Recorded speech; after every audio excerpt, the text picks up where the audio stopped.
የወጀቡ ጥግ ልብ አንጠልጣይ የህይወት ታሪክ ክፍል 24 ደራሲ ሸረፈዲን የእናቱ ልጅ ተራኪ ረዚቃ መሐመድ።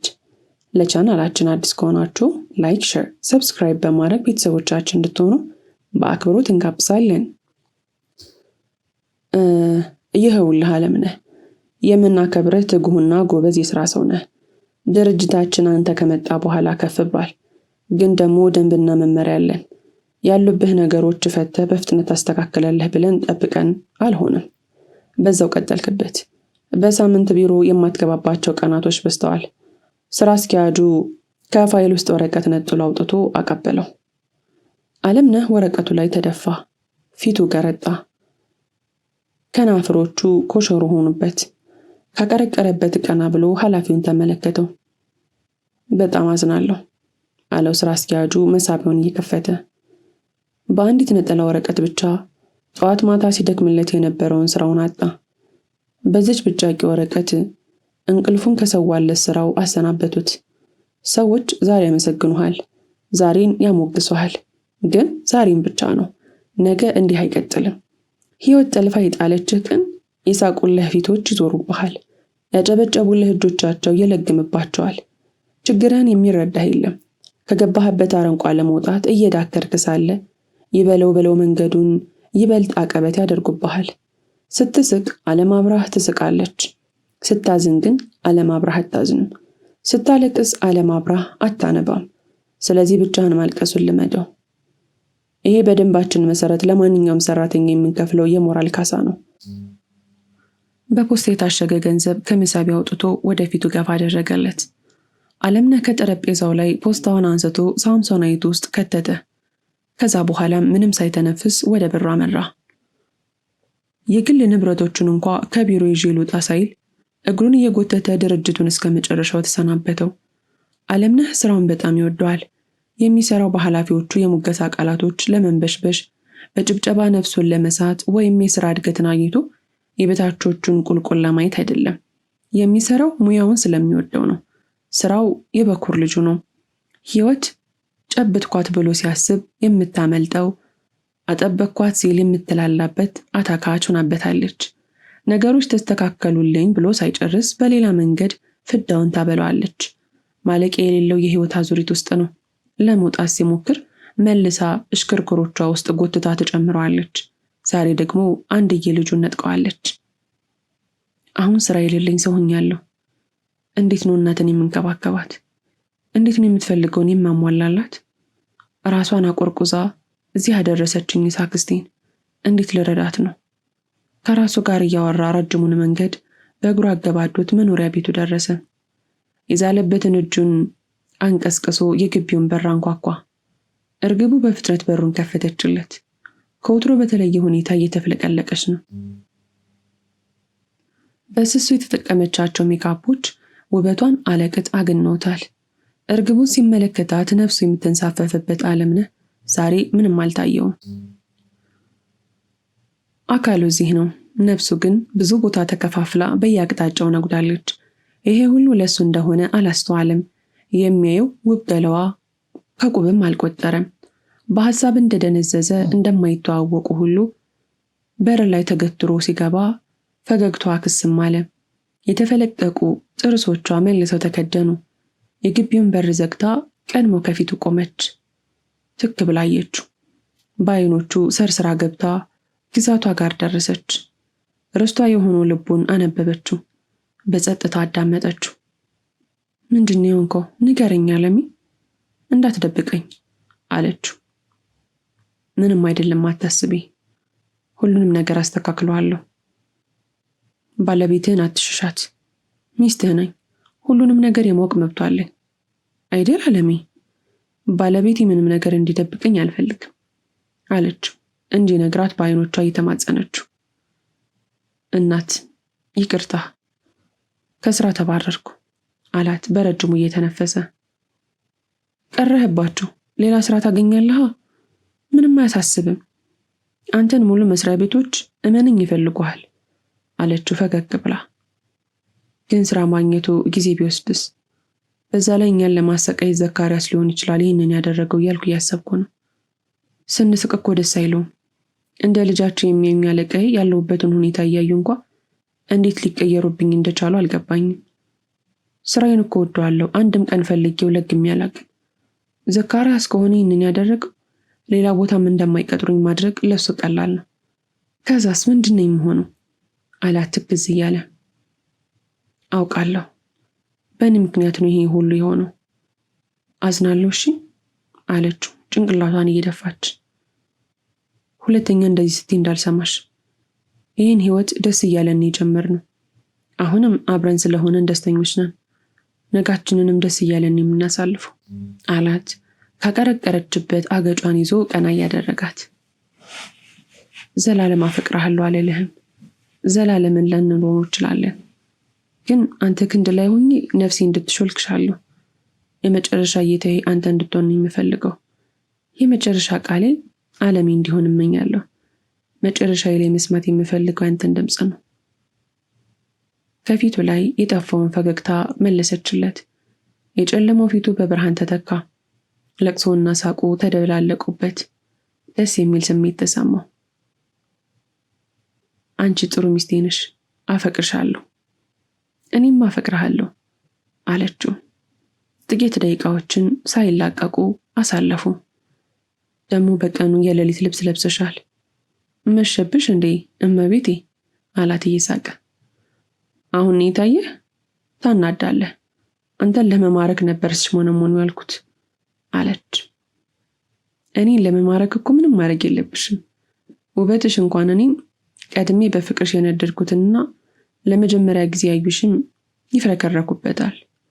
ውብ ነሽ እኮ የኔ ሚስት አላት። ቅድም የተከዙበትን እያካካሱ ነው መሰለኝ። ኩርፊያውን ሲያይ መልሶ ሳቋ ገረሸበት። ትዕግስት ጥላ ወደ መኝታ ክፍላቸው ሄደች። ከውስጥ በሩ እንደነቀረችበት። በሩን ቢያንኳኳም አልከፍትለት አለችው። የትወና ሰዓቱ ደረሰች። ደረቅ ናት። ካላስመሰለ ልትከፍትለት እንደማትችል ያውቃል። አለምነህ ማሳል ጀመረ። በሩ እየቧጨረው እየሳለው ነው። ቃላቶቹን ያቆራረጠ እናት ውሃ ይላታል። እርግቧ ተንኮሉን ስለምታቅ ዝምታ መረጠች። ሳሉ እየጨመረ ሄደ። መሬት ላይ ወደቀ ሻንጣ ይመስል ደፍ የሚል ድምፅ ተሰማ። ትወነው ወደ እውነተኝነት ቀረበባት። እርግቧ ወድቋል። ተደናግጣ ተንደርድራ በሩን ከፈተችው። እንዳሰበችው ነው። አለምነህ በሩ ስር ተጋድሟል። ደግፋ አንስታ አልጋው ላይ በጀርባ አስተኛችው። መጣው፣ መድኃኒትና ውሃ ላምጣ። እየተርበተበተች ብር ብላ ሄደች። መኝታ ክፍል ውስጥ ብርሃን በቀኑ ተሸንፏል። መስኮቱ ተዘግቷል። ረጅም ሐር መሳይ መጋረጃ ተዘርግቶበታል። የክፍሉ አብዛኛው ቦታዎች ላይ ለወገግታ የቀረበ ጨለማ ተንሰራፍቷል። ጭላንጭል ብርሃን የሚታየው አልጋው ብቻ ነው። በአልጋው ትክክል የተሰቀለችው ትንሽዬ አረንጓዴ አምፖልም ድብዝዝ ያለ ቅጠላማ ብርሃን ትረጫለች። ትዕግስት በአንድ እጇ መድኃኒትና በሌላኛው እጇ ውሃ በብርጭቆ አንከርፍፋ እየተደናበረች ስትገባ አለምነህ ቆሞ ሙዚቃ ማጫወቻ ቴፑን እያንካካ ነበር። አንተ ቀውስ፣ ዛሬም ሸወድከኝ። የእውነት ያመመ መስሎኝ የማደርገው ጠፍቶኝ ነበር እኮ አለችው። የያዘችውን ውሃ ከአልጋው ራስጌ ጎን ያለች አነስተኛ ኮሜዲኖ ላይ ያስቀመጠች። አለምነህ አልመለሰላትም። የሚፈልገው ሙዚቃ አላገኝም። ቴፑን በጣቱ እየጠቀጠቀ እያስጨነቀው ነው። አለምነህ ስራ መፈለግ ከጀመረ 1 ወር አለፈው። የስራ ቅጥር ማስታወቂያዎችን በየጋዜጣው ይከታተላል። በየቦታው የሚለጣጠፉ ማስታወቂያዎችን ያነባል። ሙያው የሚጋብዘውን የስራ ቦታ አስሶና ፈልጎ ሲቪውን ያስገባል። አስፈላጊውን ነገር ሁሉ አሟልቶ ይቀርባል። ግን እናሳውቅሃለን ከማለት ውጪ ተቀጥረሃል የሚለው አጣ። ጥቂት የማይባሉ ድርጅቶች ውስጥ ቢያመለክትም ድካሙ ሁሉ ለከንቱ ሆነበት። በውጤቱ የትኛውም ድርጅት ሊፈልገው ይገባ ነበር። ቃለ መጠይቆቹንም በሚገባ ይወጣቸዋል። የሥራ ልምዱም አሪፍ ነው። ግን ይህንን ሁሉ አለምነህ አልተጠቀመው። ሁሉም ድርጅቶች አንድ አይነት ነገር እያደረጉ ነው። ራሳችንን እንጠራሃለን የሚሏት ፈሊጥ እና መሸንገሎች ቢሆንም ግን ተስፋ አልቆረጠም። ዛሬም እንደወትሮ ቁርሱን በልቶ ስራ ፍለጋ ሊወጣ ነው። ሰላም ዋይልኝ የኔ ጨረቃ። ተሰናብቷት እየወጣ ሳለ የቤት ስልኩ ተንጨረረ። ወደ ኋላው ተመለሰና ስልኩን አነሳው። ሄሎ ሄሎ፣ አቶ አለምነህ? ቀልጠፍጠፍ ያለች ሴት ናት የምታወራው። አቤት፣ አለምነህ ነኝ መለሰ። አቶ አለምነህ፣ ድርጅታችን የሚፈልገው አይነት ሰው መሆኑን እናረጋግጣለን። ባለሙያዎችን ከስራው ስለቀቀ በአስቸኳይ ሌላ ሰው መተካት ስለፈለግን፣ በቦታው ብቁ ሰው እንደሆኑ ስላወቅን ደግሞ ካለምንም ቅድመ ሁኔታና ውድድር ልንቀጥሮ እንፈልጋለን አለችው ፈጠን ፈጠን እያለች። ስራውን እፈልገዋለሁ፣ ይመቸኛል። አሁኑን መጥቼ መነጋገር እንችላለን። የተነገረውን አድራሻ ወረቀት ላይ አሰፈረ። ልቡ እየዘለለችበት ነው። ውድ ሚስቱን ተሰናብቶ በፍጥነት ወጣ።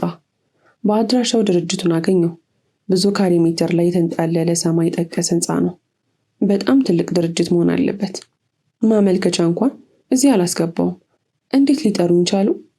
ወደ ላይ አንጋጦ ህንፃውን እስከ ጫፉ ተመለከተው። ወደ ውስጥ ዘለቀ። መግቢያው አካባቢ ያገኘውን ሰው ቢሮ ቁጥር 47 የት እንደሆነ ጠይቀው። በተነገረው መሰረት 4ኛው ፍሎር ላይ ወጣ። ትንሽ ፈልጎ አገኘው። ቆንጆዬ ጸሐፊ ከቢሮ ፊት ለፊት ተቀምጣለች። ሰላም፣ ለስራ ቅጥር ከግማሽ ሰዓት በፊት ተደውሎልኝ ነበር አለ። አለምነህና የድርጅቱ ኃላፊ ፊት ለፊት ተያዩ። አለምነህ በቆመበት ደነዘዘ። አይኖቹ ፈጠው ቀሩ። የፊቱ ቆዳ ተሸበሸበ። እየተንቀጠቀጠ ያለው ቀኝ እጁ በግራ እጁ ጠፍንጎ በመያዝ ሊያስታግዘው ሞከረ። የሙት መንፈስ ወይንም ሰይጣን ያየ ይመስል ነበር። ምንድነው የማየው? አምላኬ፣ ምንድነው የምታሳየኝ? ቅዠት ውስጥ ነው ይመስል አለምነህ እየተንቀጠቀጠ ያለውን ጣቱን ፊት ለፊቱ ወደ ተመለከተው ሰውዬ እየጠቆመ። ቅዠት አይደለም፣ እውነት ነው አለችው ለስለስ ባለ የሚያምር ቅላጼ። እና እውነት አንቺ ነሽ አላት አይኖቹን እያሸ። አሁን እኔ ሎዛ፣ የመጀመሪያ ፍቅርህ። ከመቀመጫዋ ተነስታ ተራመደች። የቆዳዋ ከለር ወደ ቸኮሌነት ያደላ ሲሆን ወትሮውንም ራሷን የምትጠብቀው ሎዛ አሁን ላይ ውበቷ በእጥፍ ጨምሯል። ውበቷ ለሷ መሳሪያዋ ነው። ውበቷ ማሸነፊያዋ ነው። ቁንጅናዋን ወደ ቢዝነስ መቀየር ትችልበታለች። የአለምነህ የበፊት ፍቅረኛ ሎዛ አሜሪካን ለቃ ወደ ሀገሯ ጠቅልላ ገብታለች። አሁን ላይ የትልቅ ድርጅት ባለቤት ናት። ውበቷ ገንዘብን አስገኝቶላታል። በምቾት አንፈላሷታል። ፍቅሯ ግን ተነጥቃ ነበር። በሀብት በተንቆጠቆጠው ህይወቷ ያገኘችው ደስታ ወይስ ያጣችው ውስጥ ስሜቷ? የቱ ነው ሞልቶ የፈሰሰው? የቱስ ነው አሸናፊው? አይኖቹ ጣረሞትን የተመለከቱ ነገር ተጎልጉለው ያፈጡበታል። አሁን 7 ዓመታትን ሙሉ በፍቅር ስሰቃይ የኖርኩት ሎዛ ነኝ። 7 ዓመትን ሙሉ የሌላ ሰው እንደሆንኩ ሳስብ አንተን ስናፍቅ ያሳለፍኩት ሎዛ ነኝ። ለምን ተመለሽ? ለምን ድርጅትሽ ውስጥ እንድሰራ ፈለግሽ? ከህይወቴ ምንም ሳቲ እንደወጣሽ ምንም እንዳልተፈጠረ የምትገቢ መስሎሽ ነው?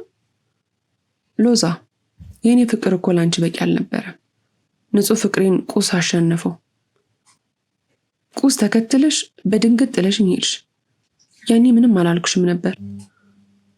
ዛሬ ግን እልሻለሁ። አንቺ አቁስለሽ የሄድሽውን ልቤን አምላኬ በራሱ አከመው። ታውቂያለሽ፣ እናት ብዬ ነው የምጠራት። እናት። እሷ ውስጥ ከዓለም የገዘፈችን ትልቅን ሴት አያለሁ። ለዛም ነው እናት ያልኳት።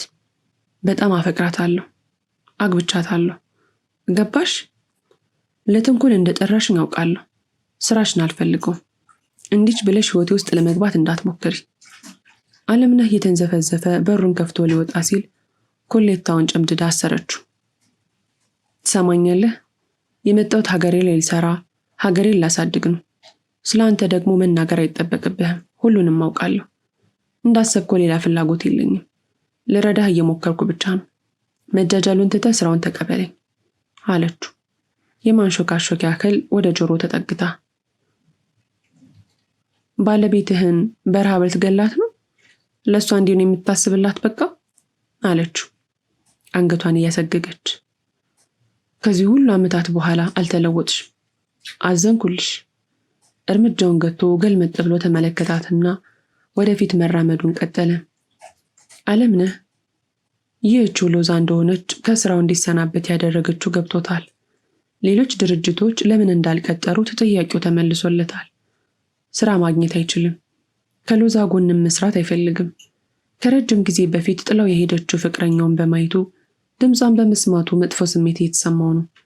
ይህን የተረበሸ ስሜቱን እንዲያጠፋለት በመጠጥ መነከርን አልፈለገም። የእርግቡን ጉያ ናፈቀ። ይህን ስሜቱን የሚያስታግስለት የእሷ ፍቅር ብቻ ነው። በፍጥነት ወደ ውድ ባለቤቱ ሮጠ። ምንድን ይሆንኩ አለሜ? ስራው አልተሳካም? ሌላ ታገኛለህ እኮ አለችው ፊቱን የጣለውን እርግቡን ከበር እየተቀበለችው። ሊመልስላት ግን አልቻለም። በምን አቅም ይመልስላት? የድሮ ፍቅረኛዬ ተመልሳለች ይበላት ወይስ አለቃዬ በአንድ ወቅት ጥላኝ የሄደችው ሴት ናት ይበላት? እየደጋገመች ብትጠይቀውም ዝም አላት። ከበድ ያለ ነገር እንዳለ ገብቷታል። መልስ አልጠየቀችውም። ሻወር ውሰድ ይቀልሃል? ትንሽ ደቂቃ ብቻ ስጠኝ፣ ሙቅ ሻወር አዘጋጅልሃለሁ። በቆመበት ጥላው ልትሄድ ስትል ያዛት። እናት ምንም ነገር አልፈልግም። ከደቂቃዎች ረፍት በኋላ አሁንስ ምን እንደተፈጠረ ለሚስት አትነግራትም አለችው፣ ዝምታውን ለመስበር ፈልጋ። ዝም አትበለኛ አለችው። አለምነህ ለውጥ አይታይበትም። እንዳመጣጡ ቅጭም እንዳለ ነው። አይ እንግዲህ አለሜ፣ ከዚህ በላይ አታስጨንቀኝ፣ ራሴን ላመኝ ነው አለችው። የጠሩኝ ሰዎች ሀሳባቸውን ቀየሩ። ከብዙ ዝምታዎች በኋላ አለምነህ ተነፈሰ። እሱን አይደለም የምልህ፣ ልትደብቀው እየሞከርክ ያለው ነገር እሱን ነው እንድትነግረኝ የፈለኩት አለችው። እጆቿን ወደ ፀጉሩ መልሳ ታችና ላይ እየተንሸራሸረች። አለምነህ ማምለጫ የለውም። መጣች አለ ድክም ባለ ድምፁ። ማን አለችው ግራ እየተጋባች። ሎዛ አላት የተሰላቸ። ማናት ሎዛ? ጉጉቷ ጨመረ። ገንዘብ በልጦባት ጥላኝ የሄደችው ሴት። የድሮ ፍቅረኛ? እንዴት? የት ነው ያገኘሃት? ፍርሃትና ቅናት ተደባልቀው ብዙ ጥያቄዎችን አከታተለችበት። አውያችሁ ሎዛ መጣች። አለቃዬ ለመሆን ነበር የጠራችኝ አላት በረጅሙ እየተነፈሰ። ትዕግስት አሁን ሁሉም ነገር ተገለጠላት። አለምነህን እንደምታምነው እራሷን እንኳን አታምነው። ቢሆንም ግን ሰው ናት። ስሜት አላትና ለሚሰማት ስሜት ተሸንፋ ሰውነቷ በፍርሃት ራደ። ነፍሷ ተሸበበች። አለምነህን ባጣውስ የሚል ፍርሃት ውስጧ ገባ። አካሏ በረዶ ሲሆንባት የታወቃት ነው፣ ግን ጉልበቱ እንጂ ድክመቱ መሆን አትፈልግም። ባሏ ሀዘንተኛ ወፍ እንዲሆንባት አትሻም። ስራውን ማግኘት አለብህ፣ ተቀበላት አለችው። መጥፎ ስሜቷን ዋጥ አድርጋ ለመፍገግ እየሞከረች። እናት ሊሆን የሚችል ነገር አውሪ እስኪ፣ ሌላ ቦታ እፈልጋለሁ አላት ከተቀመጠበት የተነሳ። እስካሁን ሞክረናል፣ አልተሳካም። አትድረግ፣ ምንም አይፈጠርም።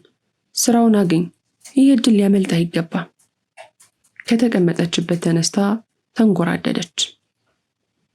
ተስፋ አልቆርጥም፣ እድሌን እሞክራለሁ እንጂ እዛ ሴትዬ ጋር ተመልሼ አልሄድም። እርግቡ ላይ ሳይታወቀው ጮኸባት። እስከዛስ በረሃብ እንለቅ? በችጋር ልታቆራምደኝ ነው እንዴ? በል ንገረኝ እስኪ፣ እስከ ዛሬ የጠየካቸው ድርጅቶች ካንተ የተሻለ ሰው አግኝተው ነው? ሊቀጥሩ ስላልፈለጉ ብቻ ነው። አንተም ይህንን ታውቃለህ። ከዚህ ጉዳይ ለመሸሽ እየደረግክ ነው አለችው ከረር ብላ። ከአፏ የወጡት ቃላቶች መልሰው ውስጧን እያሳመሟት። እናት አንቺ ነሽ እንዲህ ያልሽው? አንቺም ይህንን ህይወት ጠላሽው አላት አይኖቹን ባያቀረሩ። አዎ አለችው ውስጧን የሰቀጠጣት። እሺ አንቺ ተመችቶሽ እንድትኖሪ ስል ስራውን እቀበላለሁ። አንቺ እንዳትቸገሪ ስል የእሷን ፊት በየቀኑ ማየት አለብኝ፣ አደርገዋለሁ። አንቺ እንዳትራቢ ስል የሚያቅለሸለሸኝን ድምፅ መስማት አለብኝ፣ እችለዋለሁ አላት ተጠግቶ ፊቷን እየዳበሰ። እንባ ያቀረሩት አይኖቿ መሸከም አቅቷቸው ሊዘረግፉት ነው። የተናገረችው ከልቧ እንዳልሆነ ሊዘንብ ያለው እንባዋ ሊያሳብቅባት ሲል በቆመበት ጥላው ወደ መኝታ ክፍሏ ገባች። በሩን ከውስጥ ቆልፋው እንባዋን በጸጥታ አዘራችው። ትራሷን አቅፋ እያለቀሰች በየመሃሉ አለም ይቅር በለኝ ትላለች። ተንሰቅስቃ አልቅሳ ሲወጣላት ፊቷን ጠራረገች። ሌላ ነገር እንዳያስብ ክፍል ውስጥ ከዚህ በላይ መቆየት እንደሌለባት ታውቃለች። መጥፎ የሆንኩብህ ለራስህ ብዬ ነው። የምትወደውን ስራ በእኔ ምክንያት ማጣት የለብህም። ወደፊትን ማሳመር፣ ለሱ ደግሞ ከጎን መሆን አለብኝ። ደግሞ ማምንሃለሁ፣ ምንም አይፈጠርም። ስራውን ታገኛለህ፣ ከዛ ይሳካልሃል። መጥፎ ንግግር ስለተናገርኩ ይቅር በለኝ። ለራሷ አንሾካሾከችና ምንም እንዳልተፈጠረ እየፈገገች ከባድ የቤት ስራ ወደ ሰጠችው እርግቧ ሄደች። ክፍል 25 ይቀጥላል። ታሪኩን ከወደዳችሁት ላይክ፣ ሼር፣ ሰብስክራይብ ማድረጋችሁን እንዳትረሱ።